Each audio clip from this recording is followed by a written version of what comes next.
Бәріңізге сәлем. Бүгін қазанда тандыр самса жасайтын боламын. Бірінші ұнымызға тұзымызды салып аламыз, және де жұмыртқамызды жарып, суымызды құйып, енді уксусымызды құйып, жақсылап араластырып, қамырымызды елейтін боламыз.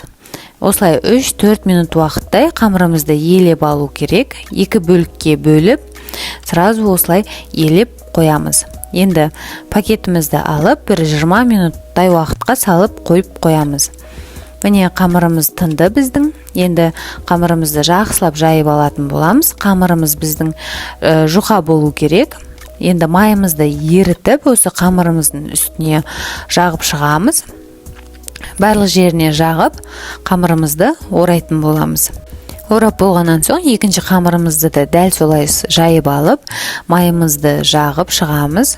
Және де бағанағы ораған қамырымызды осы қамырдың үстіне қойып, бірге орайтын боламыз. Енді бұны бір 20 минут, жарты сағат немесе 1 сағат уақытқа морозилькеге салып қою керек. Ал ол уақытта біз начинкамызды дайындаймыз. Пиязымызды, етімізді, құйрығымызды саламыз. Және де куркума, паприка, және де қара бұрыш, және де зираны салып, тұзымызды салып, жақсылап араластырамыз. Ал енді су құямын кішкене. Одан соң кішкене пісте май құятын боламын. Енді араластырып дайындап аламыз. Қамырымыз біздің жарты сағаттай уақыт тұрды. Енді барлығын кесіп, осылай домалатып, үстінен басып шығамыз. Болғаннан соң, енді қамырларымызды жаятын боламыз. Бір-бірден барлығын жайып алу керек. Одан соң бетіне начинкаларымызды саламыз.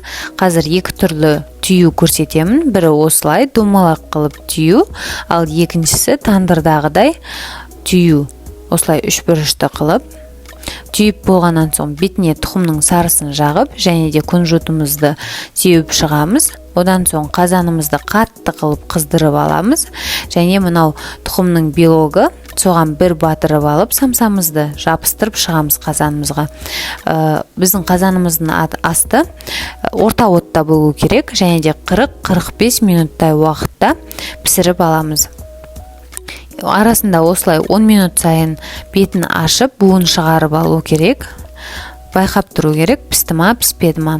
Міне осылай кішкене асты қызарды. Енді төңкеріп, үсті жағын қызартатын боламыз. Ал біздің енді самсаларымыз дайын болып қалды. Міне пісіпті.